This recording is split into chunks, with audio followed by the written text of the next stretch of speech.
Taste the Daily. Erode கிழக்கு சட்டமன்ற தொகுதி இடைத்தேர்தல் தொடர்பான வழக்கு ரத்து செய்யப்பட்டதால் தேர்தலில் பயன்படுத்தப்பட்ட மின்னணு வாக்குப்பதிவு இயந்திரங்கள் அதற்குரிய கிடங்குக்கு கொண்டு செல்லப்பட்டது.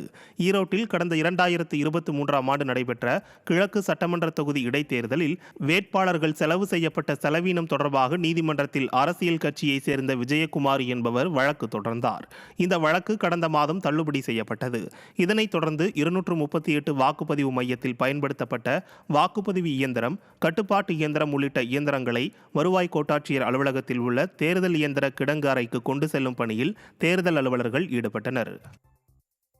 மாட்டுப்பொங்கல் அன்று மாடுகளுக்கு அணிவிக்கப்படும் நெட்டி மாலைக்கு உரிய விலை கிடைப்பதில்லை என கும்பகோணத்தைச் சேர்ந்த நெட்டி உற்பத்தியாளர்கள் வேதனை தெரிவித்துள்ளனர். கும்பகோணம் அருகே திப்பிராஜபுரம் பகுதியில் நெட்டி மாலை தயாரிக்கும் பணியில் சுமார் 50க்கும் மேற்பட்ட குடும்பத்தினர் ஈடுபட்டுள்ளனர். இங்கு தயாரிக்கப்படும் நெட்டி மாலை பாபநாசம், திருவிடைமருதூர், வலங்கைமான் உள்ளிட்ட பல்வேறு பகுதிகளில் விற்பனை செய்யப்படுகிறது. இந்த நிலையில் நெட்டி மாலைக்கு உரிய விலை கிடைப்பதில்லை என்றும், இதே நிலை நீடித்தால் நெட்டி மாலை தயாரிக்கும் தொழில் முற்றிலும் அழிந்துவிடும் என்றும் உற்பத்தியாளர்கள் வேதனை தெரிவித்துள்ளனர்.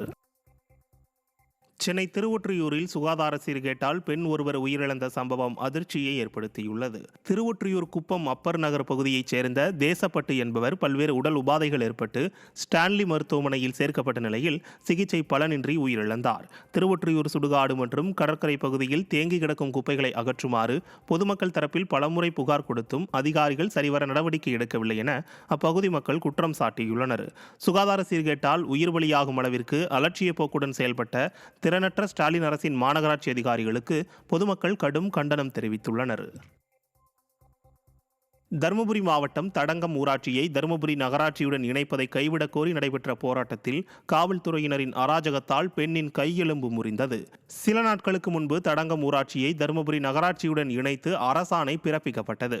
இந்த முடிவை கைவிடக் கோரி மகாத்மா காந்தி தேசிய ஊரக வேலை திட்டத்தின் கீழ் பணியாற்றும் மகளிர் ஊராட்சி மன்ற அலுவலகத்தை முற்றுகையிட்டனர்.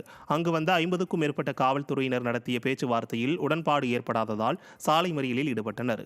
சாலை மறியலில் ஈடுபட்டவர்களை காவல்துறையினர் வலுக்கட்டாயம் கைது செய்த போது ஏற்பட்ட தள்ளுமுள்ளு காரணமாக ஒரு பெண்ணின் கையெலும்பு முறிந்தது.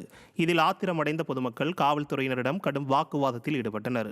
திமுக அரசு உரிமைகளுக்காக போராடும் மக்களை அடக்க காவல்துறையினரை அடியாட்கள் போல் பயன்படுத்துவதாக குற்றம் சாட்டினர். சென்னையில் துணை முதல்வர் உதயநிதியின் சேப்பாக்கம், திருவல்லிக்கேணி தொகுதிக்கு உட்பட்ட பல்வேறு பகுதிகளில் பொங்கல் பரிசு தொகுப்புக்கான டோக்கன்கள் இன்று விநியோகிக்கவில்லை என்று பொதுமக்கள் புகார் தெரிவித்துள்ளனர். ஐஸ் ஹவுஸ் 2வது வார்டு நியாய விலைக் கடைக்குட்பட்ட பகுதிகளில் டோக்கன் வழங்கவில்லை என்று கூறிய மக்கள், அதிமுக ஆட்சியில் பொங்கல் தொகுப்பு நேர்மையாக வழங்கப்பட்டதாகவும், திமுக அரசு தேவையற்ற செலவுகளுக்கு முன்னுரிமை கொடுப்பதாகவும், ஏழை மக்களுக்கு தகுந்த உதவிகளை செய்யவில்லை என்றும் குற்றம் சாட்டினர். எனவே பொங்கல் தொகுப்புகளை சரியான முறையில் வழங்க வேண்டும் என்று கூறும் மக்கள், வயதானவர்களுக்கும் வேலைக்கு செல்ல முடியாதவர்களுக்கும் 1000 ரூபாய் வழங்க வேண்டும் என்று வேண்டுகோள் விடுத்துள்ளனர். மற்றதுக்கெல்லாம் பணம் இருக்குதாங்க, வேஸ்ட் செலவுக்கெல்லாம் பணம் இருக்குது. ஏழைங்களுக்கு கொடுக்கறதுக்கு மட்டும் பணம் இல்லையா? தண்ணியில் ஒழுக்கில் இருக்கிறோம். நாங்கள் எந்த ஆதரவில் எந்த இது இல்லை. ஒரு வீட்டு வேலை செய்தால் என்ன கொடுக்குறாங்க? 1500 ரூபா கொடுக்குறாங்க, அவ்வளோதான். மற்ற என்ன அதை வச்சு என்ன சாப்பிட்றது? நாங்கள் சொல்லுங்கள். ரேஷன் கார்டில் 1000 ரூபா கொடுத்துட்டு இருந்தாங்க. வெள்ளை நீ வர கூட காசு இல்லைன்னுறாங்க. இப்போ கொடுக்க முடியாது.